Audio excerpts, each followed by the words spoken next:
Welcome to PK study school. আজকের এই ভিডিওতে আমরা আলোচনা করতে চলেছি রায় ও মার্টিন প্রশ্নবিচিত্রা ষষ্ঠ শ্রেণীর দ্বিতীয় পরীক্ষায় মূল্যায়নের ইতিহাস বিষয়ে যে 5 থেকে প্রশ্নপত্রটি অর্থাৎ Laketown government sponsored girls high school এই বিদ্যালয়ের সমস্ত প্রশ্নের উত্তরগুলি সমাধান করব।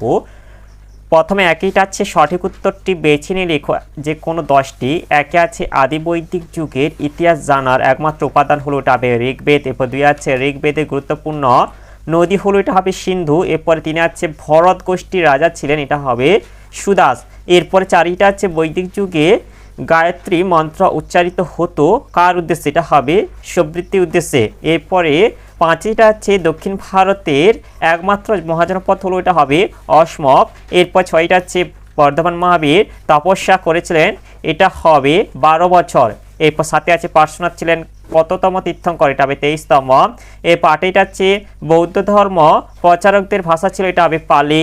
এরপর 9 আছে কলিঙ্গরাজ খারবেলের কথা জানা যায়, এটা হবে হাতিগুম্ফা শিলালেখ থেকে। এরপরে 10টা আছে হুন আক্রমণ প্রতিহত করেছিলেন, এটা হবে স্কন্দগুপ্ত। এরপরে 11টা আছে হরিসেন কার সভাকবি ছিলেন, এটা হবে সমুদ্রগুপ্ত। এরপরে 12টা আছে শিলাদিত্য উপাধি নিয়েছিলেন, এটা হবে হর্ষবর্ধন। এরপরে 2 দাগে আছে নির্দেশ অনুযায়ী উত্তর দাও যে কোনো 10টি। এতে আছে এক কথায় উত্তর দাও। একে আছে বেদের অপর নাম কি, বেদের অপর নাম হলো শ্রুতি। এরপর 2 আছে বজ্জিদের রাজধানী কোথায় ছিল, বজ্জিদের রাজধানী ছিল বৈশালী। এরপরে 3টা আছে অর্থশাস্ত্র কার রচনা, এটা হবে কৌটিল্যের অর্থশাস্ত্র রচনা। এরপর বিতে এটা আছে শূন্যস্থান পূরণ করো। একে আছে ভদ্রবাহুর অনুগামী জৈনদের বলা হয়, এটা হবে দিগম্বর। এরপর 2 আছে শেষ নন্দ রাজা হলেন, এটা হবে ধননন্দ। এরপর 3 সাতবাহন বংশের প্রথম শাসক হলেন শিমুখ। এরপরে শীতেটা আছে সত্য মিথ্যা লেখো। একে আছে খ্রিস্টপূর্ব 6ষ্ঠ শতকে মগধ ছিল গণরাজ্য, এটা মিথ্যা হবে। 2 আদি বৈদিক যুগে উল্লেখযোগ্য 2টি গ্রন্থ হলো নিষ্ক ও শতমান, এটা মিথ্যা হবে। এরপরে 3টা আছে জৈন ধর্মের অন্যতম প্রধান নীতি হলো চতুর্চাম্রত, এটা হবে সত্য। এরপরে দ্বিতীয়টা আছে বেমানান শব্দটি চিহ্নিত করো। একে এটা নিপতিটা হবে বেমানান। এরপর 2টা আছে এটা হবে অহিচ্ছত্র হবে, এটা বেমানান। এরপর 3টা আছে প্রথম চন্দ্রগুপ্ত, এটা হবে বেমানান। এরপরে 3 দাগে এটা আছে নিম্নলিখিত প্রশ্নগুলির 2-3টি বাক্যে উত্তর দাও যে কোনো 4টি। একে আছে প্রাচীনকালে কোন কোন পদ্ধতিতে রাজা হওয়া যেত, এর উত্তরটি হলো প্রাচীনকালে বিভিন্নভাবে রাজা হতে পারতেন। এক হচ্ছে যুদ্ধে জিতে রাজা, একজন ব্যক্তি যুদ্ধে জিতে রাজা হতে পারতেন। 2 হচ্ছে রাজার ছেলে রাজা, একজন রাজার পর তার ছেলে সেই রাজ্যে পরবর্তী রাজা হতেন। এরপরটা হচ্ছে 3 জনগণের ইচ্ছায় রাজা, কখনো কখনো জনগণ নিজেদের মধ্যে থেকে একজনকে রাজা বলে মেনে নিতেন। এরপরে যেটা আছে 2 দাগে পরবর্তী বৈদিক যুগে ব্রাহ্মণ ও বৈশ্যদের কাজ কি ছিল, এর উত্তরটি হলো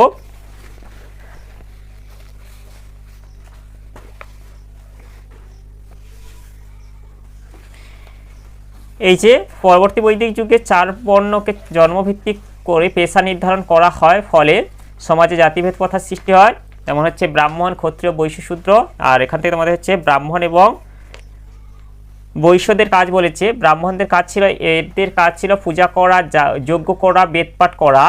আর বৈশ্যদের কাজ ছিল চাষ করা, ব্যবসা বাণিজ্য করা ও কারিগরি কাজ করা।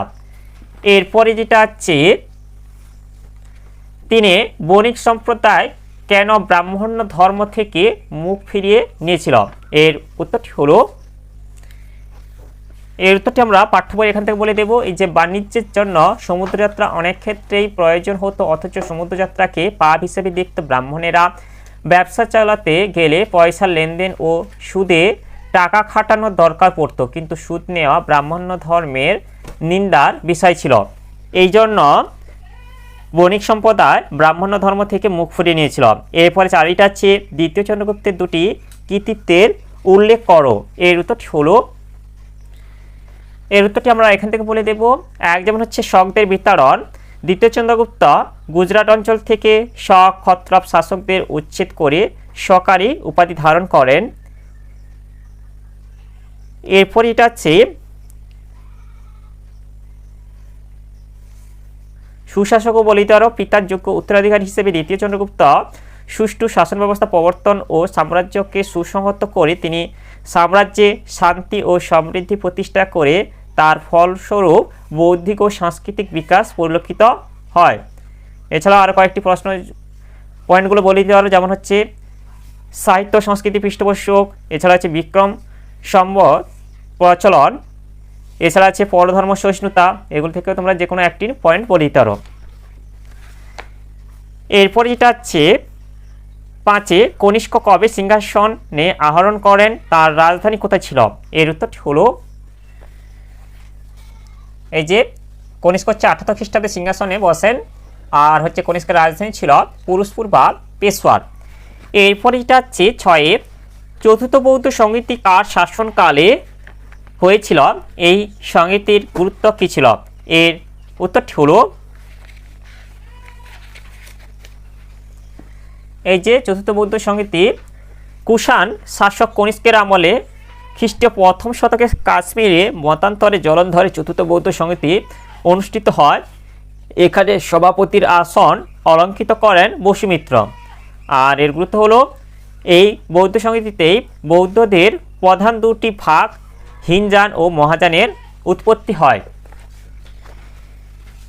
এরপরে 4 দাগে যেটা আছে নিম্নলিখিত প্রশ্নগুলি 4-5টি বাক্যে উত্তর দাও, যে কোনো 4টে। একইটা আছে টিকা লেখো চতুরাশ্রম প্রথা। এর উত্তরটি হলো পরবর্তী বৈদিক যুগে জীবনযাপনের 4টি পর্যায় বা ভাগ ছিল, একে চতুরাশ্রম প্রথা বলা হয়। চতুরাশ্রম হলো ব্রহ্মচর্য, গার্হস্থ্য, বানপ্রস্থ ও সন্ন্যাস। ব্রহ্মচর্যাশ্রম ছাত্রাবস্থায় গুরুগৃহ থেকে শিক্ষালাভ করাকে বলা হতো ব্রহ্মচর্যাশ্রম।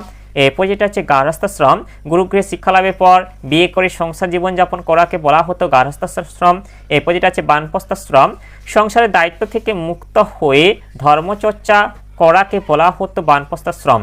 এরপর যেটা হচ্ছে সন্ন্যাস আশ্রম, শেষ জীবনে ঈশ্বর চিন্তায় জীবন কাটানোকে বলা হতো সন্ন্যাস আশ্রম। এরপরে 2 জায়গায় যেটা আছে আদি বৈদিক যুগে নারীর অবস্থান কীরকম ছিল, এর উত্তরটি হলো এই যে আদি বৈদিক যুগে বা ঋগ বৈদিক যুগে নারীদের অবস্থা, ঋগ বৈদিক সমাজে কন্যা সন্তানকে উপযুক্ত মর্যাদা দেওয়া হতো। এই যুগে নারীরা বেদ চর্চা করতে পারতেন, নারীদের উপযুক্ত শিক্ষাদানের ব্যবস্থা ছিল। সমাজে নারীরা পুরুষদের সহধর্মিণী ও সহকর্মিণী হিসেবেও কাজ করত। গৃহস্থালির ব্যাপারে এরা সর্বময় কর্তৃ ছিল। নারীরা পুরুষদের সঙ্গে ধর্মাচরণ, সাহিত্য চর্চা, যুদ্ধবিদ্যা ও ঐশী চালনা, সভা সমিতিতে যোগদান ও অন্যান্য কর্মসম্পাদনা করত। অধ্যাপনা এবং তর্কযুদ্ধেও নারীদের যোগদান লক্ষণীয়। সমাজে পর্দা প্রথা, বাল্যবিবাহ, বহুবিবাহ, সতীদাহ প্রভৃতি কুপ্রথা প্রচলিত ছিল না, তবে বিধবা বিবাহ সামাজিকভাবে স্বীকৃত ছিল। বিশ্ববারা, অপলাপ, ঘোষা, লোপামুদ্রা প্রমুখ নারীরা বিদ্যাচর্চায় বিশেষ খ্যাতি অর্জন করেছিলেন। এরপরে যেটা আছে 3 খ্রিস্টপূর্ব 6ষ্ঠ শতকে মগধের উত্থানের কারণ কী ছিল, এর উত্তরটি হলো খ্রিস্টপূর্ব 6ষ্ঠ শতকে ভারতীয় উপমহাদেশে যে 16টি মহাজনপদ গড়ে উঠেছিল তার মধ্যে শেষ পর্যন্ত মগধ বাকি মহাজনপদগুলি থেকে শক্তিশালী হয়েছিল। মগধ দেশ শক্তিশালী হওয়ার কারণগুলি হলো, 1 হচ্ছে মগধের অবস্থান, মগধ ছিল নদী ও পাহাড় দিয়ে ঘেরা, ফলে বাইরের কোনো রাজ্য সহজে মগধ আক্রমণ করতে পারত না। 2 হচ্ছে মগধের অর্থনৈতিক সমৃদ্ধি, গঙ্গা পলিমাটি দিয়ে তৈরি মগধের কৃষি জমিতে প্রচুর ফসল হতো। মগধে লোহা ও তামার খনি ছিল বলে মগধের সেনাবাহিনী সহজেই লোহার অস্ত্রশস্ত্র ব্যবহার করতে পারত। এরপর যেটা হচ্ছে জলপথ ও স্থলপথে মগধের ব্যবসা বাণিজ্য চলত। এরপর হচ্ছে রণহস্তির প্রাচুর্য, মগধের ঘন জঙ্গলে প্রচুর হাতি পাওয়া যেত, সেই হাতিগুলি রাজারা যুদ্ধের কাজে ব্যবহার করতে পারতেন। এই কারণগুলির মধ্যে সবথেকে গুরুত্বপূর্ণ ছিল মগধের অবস্থান। এই অবস্থানের জন্যই তার নিরাপত্তা ও অর্থনৈতিক সমৃদ্ধি ছিল। এরপরে যেটা হচ্ছে 4 জৈন ও বৌদ্ধ ধর্মের ত্রিরত্ন বলতে কি বোঝানো হয়েছে, এর উত্তরটি হলো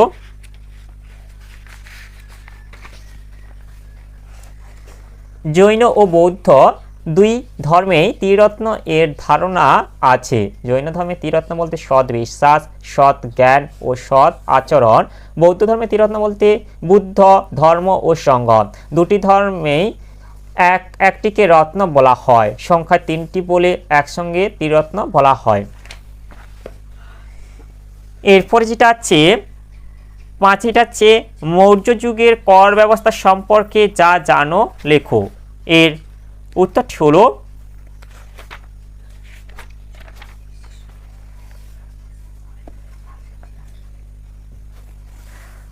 মৌর্য রাজারা ভারতে প্রথম রাজস্ব বা কর ব্যবস্থা ঢেলে সাজিয়েছিলেন। মৌর্য আমলে কর আদায়ের প্রধান দুটি উৎস ছিল, এক হচ্ছে কৃষি এবং দুই হচ্ছে শিল্প বাণিজ্য।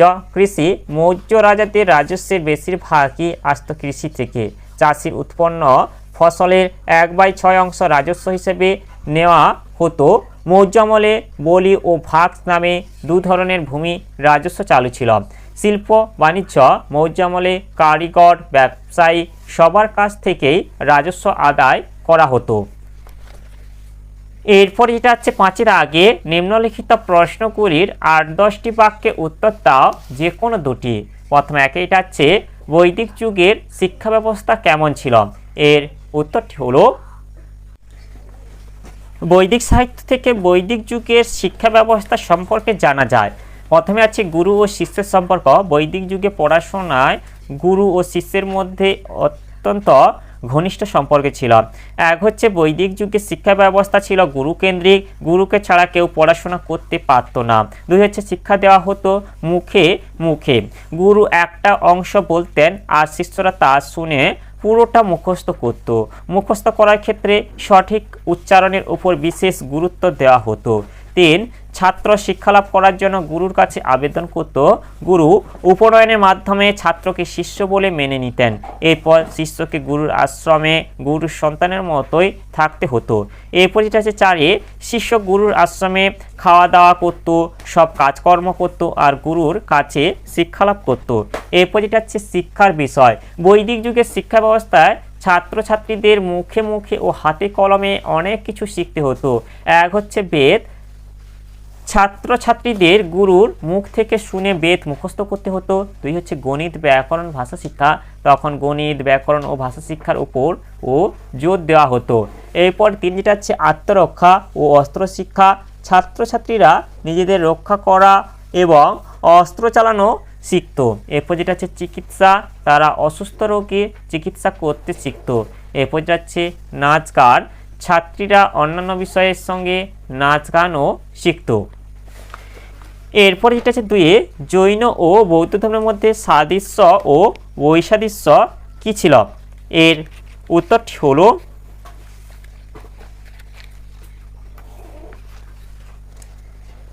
মহাবীর প্রবর্তিত জৈন ধর্মের সঙ্গে গৌতম বুদ্ধ প্রবর্তিত বৌদ্ধ ধর্মের কিছু মিল ও অমিল চোখে পড়ে।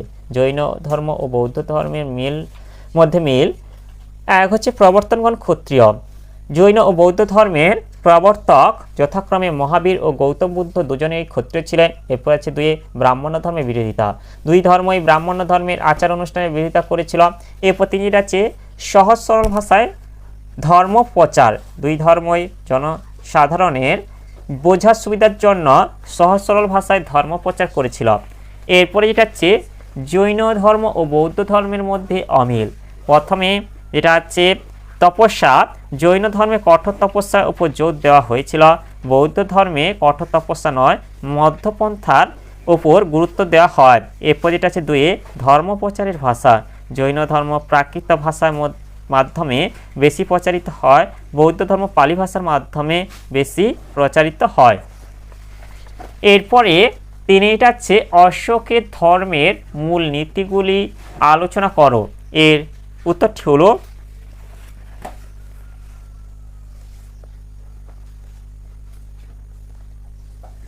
এই যে এখান থেকে বলে দেব, অশোকের ধর্মের মূল নীতিগুলো যেটা আছে দান, দয়া, সত্যবাদিতা, ভদ্রতা, চারিত্রিক শুদ্ধতা, অহিংসা, গুরুজন, আত্মীয় ও পিতামাতা ব্রাহ্মণদের প্রতি শ্রদ্ধাপূর্ণ আচরণ করা এবং রাগ, হিংসা, অহংকার প্রভৃতি ত্যাগ করাই ছিল অশোকের ধর্মের মূলনীতি। অশোকের ধর্ম বৈশিষ্ট্য, সম্রাট অশোকের ধর্ম ছিল সহজ সরল ও কতকগুলি নৈতিক নীতিমালার সংমিশ্রণ। তার ধর্মে জটিল ক্রিয়াকর্মের অস্তিত্ব ছিল না। অশোক ধর্মের নামে কতকগুলি নৈতিক অনুশাসন অনুশীলনের পরামর্শ দেন। তার ধর্ম সর্বধর্মের মানুষের কাছে গ্রহণীয় ছিল। এরপরে চারিটা চেয়ে হর্ষবর্ধনের শাসন ব্যবস্থা সম্পর্কে আলোচনা করো। এর উত্তরটি হলো হর্ষবর্ধন 606 খ্রিস্টাব্দে সিংহাসনে বসেন। তিনি একই সঙ্গে কনৌজ ও থানেশ্বর দুয়েরই শাসনভার গ্রহণ করেন। তার সিংহাসনে বসার বছর থেকেই হর্ষাব্দ গোনা শুরু হয়। হর্ষবর্ধনের রাজ্য জয়। সিংহাসনে বসার পর হর্ষবর্ধন অনেকগুলি রাজশক্তির সঙ্গে সংঘাতে জড়িয়ে পড়েছিলেন। তিনি গৌড়ের রাজা শশাঙ্কের বিরুদ্ধে যুদ্ধ করেছিলেন, তবে তিনি শশাঙ্ককে সরাসরি হারাতে পারেননি। এরপর এটা হচ্ছে হর্ষবর্ধন দক্ষিণ ভারত জয় করার জন্য অভিযান করেছিলেন। এজন্য চালুক্যরাজ দ্বিতীয় পুলকেশীর সঙ্গে তাঁর সংঘাত হয়েছিল, কিন্তু যুদ্ধে হর্ষবর্ধন পরাজিত হয়েছিলেন। তবে তিনি উত্তর ভারতের শেষ বড় অঞ্চলের শাসক হিসেবে বিখ্যাত হয়ে আছেন। তিনি শিলাদিত্য উপাধি নিয়েছিলেন। এরপর যেটা হচ্ছে শাসন ব্যবস্থা। হর্ষবর্ধন ছিলেন শাসন ব্যবস্থার প্রধান। তাকে সাহায্য করত মন্ত্রী পরিষদ ও অমাত্যরা। এরপর হচ্ছে তার সাম্রাজ্য কয়েকটি প্রদেশ এবং প্রদেশগুলি বিষয় বা জেলায় বিভক্ত ছিল। এই শাসন ব্যবস্থার সর্বনিম্ন স্তর ছিল গ্রাম। এরপর যেটা হচ্ছে হর্ষবর্ধন প্রজাতির কাছ থেকে উৎপাদিত ফসলের 1/6 অংশ কর হিসেবে সংগ্রহ করতেন, তবে ধর্মীয় প্রতিষ্ঠানকে বিনা করে জমি দান করা হতো। তিনি বণিকদের কাছ থেকেও কর আদায় করতেন।